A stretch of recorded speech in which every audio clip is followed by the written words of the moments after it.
오늘 말씀은 시편 103편 1절로 22절입니다. 요절을 1절로 했습니다. 한번 우리 읽어봅시다. 내 영혼아 여호와를 송축하라. 내 속에 있는 것들아 다 그의 거룩한 이름을 송축하라. 말씀의 제목은 여호와를 송축하라입니다. 우리는 신앙생활의 3대 요소를 알고 있죠. 말씀, 기도, 찬양입니다. 우리가 지난 주일 예배 때에 역대하 5장 2절로 6장 42절에서 말씀과 기도가 왜 신앙생활의 중요한 요소인지를 배웠습니다. 그러면 왜 신앙생활에서 찬양이 중요합니까? 1절을 다시 한번 봅시다. 시인은 이렇게 시작합니다. 내 영혼아 여호와를 송축하라. 내 속에 있는 것들아 다 그의 거룩한 이름을 송축하라. 시인은 여호와를 송축하도록 자기 영혼을 초청합니다. 그리고 그는 자기 속에 있는 모든 것으로 여호와를 송축합니다. 그러니까 그는 입술로만 찬양하지 않고 자기의 존재의 모든 것으로 찬양합니다. 그는 마음을 다하고 뜻을 다하고 힘을 다하여 여호와를 송축합니다. 그 찬양의 초점은 무엇입니까?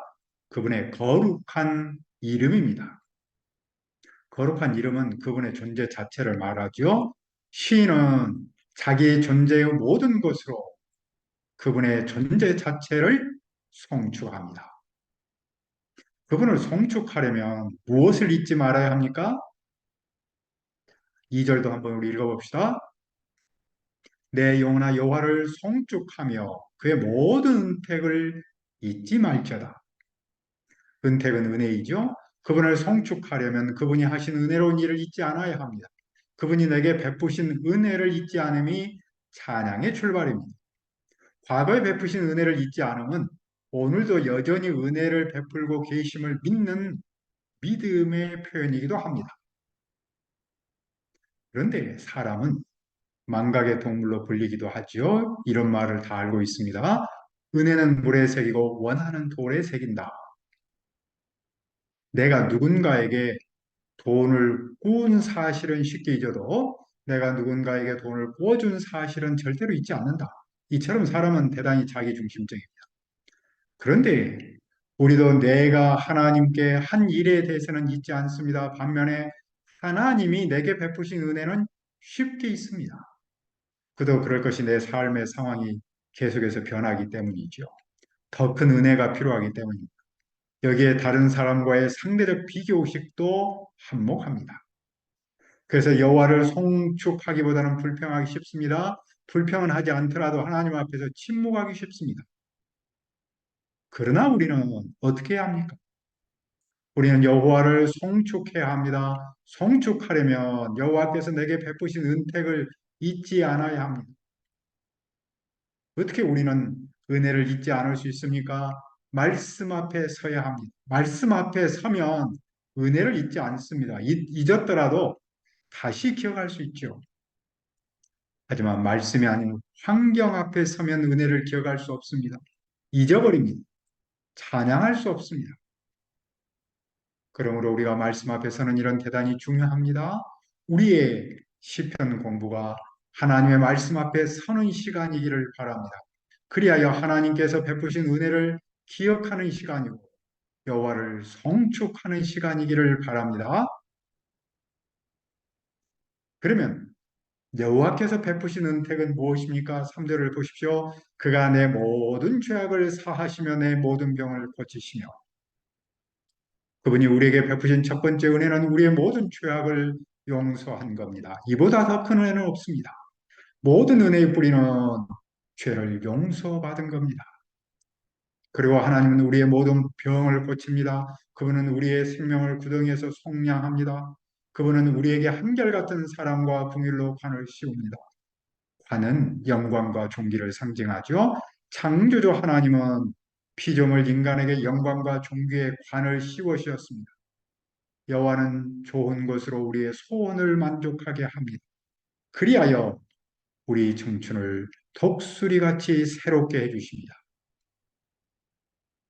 또 여호와는 무슨 일을 합니까? 그분은 공의를 세웁니다. 그분은 세상의 불의를 참지 않습니다. 그분은 억눌린 사람을 위해 정당하게 판결합니다. 여호와는 모세와 그 백성이 무엇을 알립니까? 7절입니다. 그의 행위를 모세에게, 그의 행사를 이스라엘 자손에게 알리셨도다. 행위는 말씀입니다. 여호와는 모세에게 당신의 말씀을 알립니다. 그리고 이스라엘 자손에게는 그분의 행사를 알립니다. 행사는 그분이 하신 일입니다. 하나님은 그 백성에게 당신이 하신 일을 알립니다. 여호와는 그 알림을 통해 무엇을 가르칩니까? 8절을 보십시오. 여호와는 긍휼이 많으시고 은혜로우시며 노하기를 더디하시고 인자하심이 풍부하시도다. 이 말씀은 하나님께서 모세에게 가르쳤던 말씀입니다. 여호와는 죄에는 엄격합니다. 죄에 대한 그분의 진노는 매우 큽니다. 하지만 그분은 긍휼이 많고 은혜롭고 노하기를 더디하고 인자가 풍부합니다. 그 풍부함이 어떻게 나타납니까? 그분은 자주 경책하지 않습니다. 경책한다는 말은 꾸짖는다라는 뜻인데 법적인 다툼을 뜻합니다. 하나님은 시시비비를 가리지 않습니다. 여호와는 죄를 용서하는 분입니다. 여호와의 분노는 끝이 있습니다. 여호와는 우리의 죄를 따라 우리를 처벌하지 않습니다. 우리의 죄악을 따라 우리에게 그대로 갚지는 않습니다. 만일 여호와께서 우리의 죄악을 따라 그대로 갚는다면 지금 살아남을 사람이 있을까요? 하나님께서 우리의 잘못을 그대로 갚지 않으시기에 오늘 우리는 살 수 있습니다. 왜 여호와는 그렇게 합니까? 11절을 봅시다. 이는 하늘이 땅에서 높음 같이 그를 경외하는 자에게 그의 인자하심이 크심이로다. 왜냐하면 하늘의 땅에서 높음 같이 그분을 두려워하는 사람에게는 그 사랑도 크기 때문입니다. 하늘과 땅 사이에 거리를 측량할 수 없듯이 우리를 향한 하나님의 사랑도 측량할 수 없습니다. 동이 서에서 먼 것 같이 우리의 죄가를 우리에게서 멀리 옮기셨습니다. 하나님은 해 뜨는 데서 해 지는 데서 멀듯이 우리의 죄를 멀리 합니다. 이런 모습을 어디에서 찾을 수 있습니까? 아버지와 자식의 관계에서 찾을 수 있습니다. 여호와는 아버지가 자식을 궁일이 여김 같이 자기를 경외하는 사람을 궁일이 여깁니다. 아버지와 자식의 관계는 핏줄에서 나오는 본성적인 관계이죠. 아버지와 아들, 딸의 관계는 조건이 없습니다. 아버지가 아들, 딸을 깊이 사랑하면 어떤 조건도 없습니다. 이 사랑의 깊이는 엄마가 젖먹이를 사랑하는 그 사랑과 같습니다. 여호와도 아버지처럼 그 아들, 딸을 깊이 사랑합니다. 그 이유가 무엇입니까? 14절입니다. 이는 그가 우리의 체질을 아시며 우리가 단지 먼지뿐임을 기억하심이로다. 왜냐하면 하나님은 우리가 어떻게 창조됐음을 알기 때문입니다. 여호와는 우리가 한갓 티끌임을 알기 때문입니다. 여호와는 우리가 먼지 같은 존재임을 알고 아버지처럼 사랑합니다. 여호와는 우리의 연약함을 알기에 우리를 버리지 않고 사랑합니다. 사람은 얼마나 연약한 존재입니까? 15절을 봅시다. 인생은 그날이 풀과 같으며 그 영화가 들의 꽃과 같도다. 사람의 그날은 풀과 같습니다. 그 영화가 들에서 피고 지는 꽃과 같습니다. 사람은 하찮은 존재입니다. 사람은 바람이 지나면 없어지는 들의 꽃처럼 그 있던 자리도 다시 알지 못합니다. 인간은 바람 앞에 꽃처럼 허무한 존재에 불과합니다. 그러나 여호와의 인자하심은 어떠합니까? 17절을 보십시오. 여호와의 인자하심은 자기를 경외하는 자에게 영원부터 영원까지 이르며 그의 의는 자손의 자손에게 이르리니 인생 무상과 하나님의 사랑과 의를 대조합니다. 여호와의 사랑은 영원에서 영원까지 이르고 그분의 의는 자손 대대에 이릅니다. 여호와의 사랑은 시간으로 영원하고 여호와의 의는 세대로 이어집니다. 누구에게 이릅니까? 그분의 언약을 지키고 그분의 법도를 기억하여 행하는 사람에게 이릅니다. 여호와의 사랑은 말씀대로 살고 말씀을 기억하며 따르는 사람에게 이릅니다. 여호와의 왕권은 어디까지 확장합니까? 여호와께서 그 보좌를 하늘에 세우셨습니다. 그곳에서 여호와의 왕권으로 온 우주를 다스립니다. 여호와의 보좌는 하늘에 있지만 그분의 왕국은 온 세상으로 확장합니다. 그러므로 누가 여호와를 송축해야 합니까?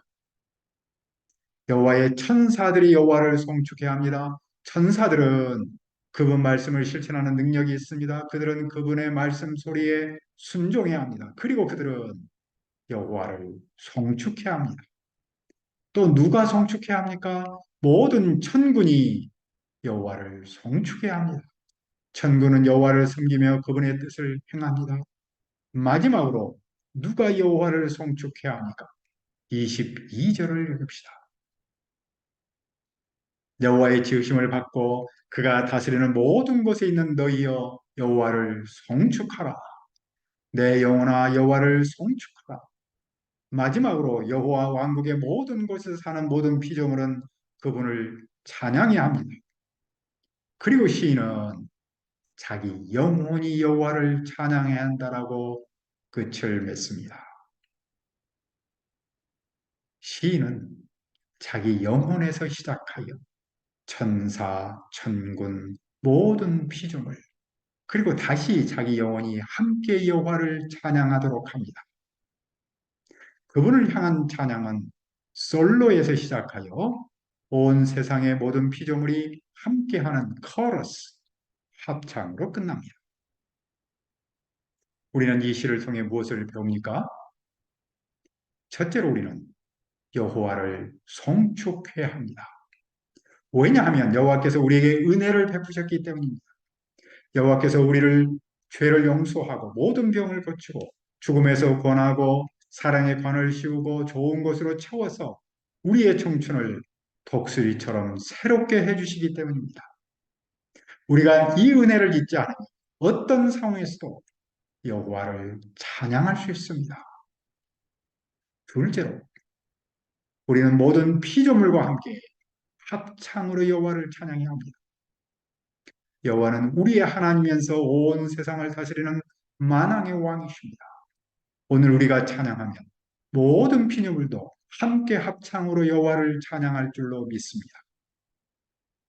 그러므로 우리의 신앙에서 찬양은 선택사항이 아니라 필수사항입니다. 하나님을 믿는다는 말은 하나님을 찬양한다는 뜻입니다. 우리가 삶의 현장에서 내게 베푸신 그 은택을 잊지 않아서 어떤 상황에서도 여호와를 송축하기를 기도합니다. 은혜로우신 아버지 하나님, 여호와께서 우리에게 베푸신 그 은혜를 잊지 않도록 도와주옵소서. 그리하여 우리가 삶의 현장에서 그 은혜를 잊지 않아서 어떤 상황에서도 여호와를 송축할 수 있도록 도와주옵소서. 감사하고 예수님의 이름으로 기도합니다. 아멘.